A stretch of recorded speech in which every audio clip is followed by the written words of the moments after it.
ตัวลงก็เจ็บเอวอ่ะฝนตกอ่ะเจ็บเอวก็เจ็บเอวว่ะบ่ได้ดิเอาตัวลงก็เจ็บเอวอ่ะเคยว่ะยังว่าสีพาไปแต่ใช้เจ็ดแดงปัดโค้งอีกเลย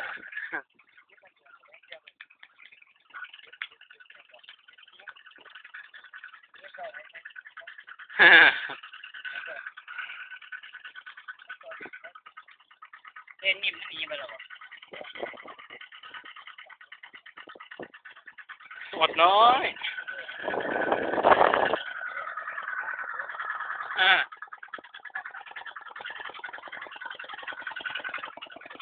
มาเลยครับไอ้หนุ่มบ้านนา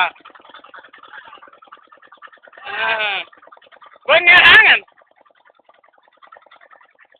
โอ้โหหมอกควันสุดยอดมากเลยครับบรรยากาศตอนนี้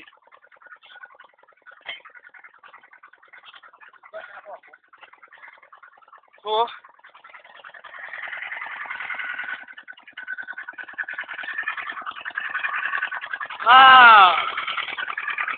ดีเจของเรานะครับ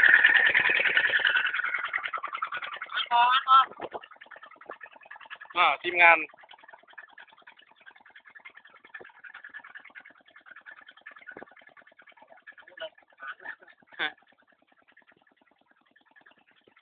ผู้ใดมาลองรถอย่างแบบ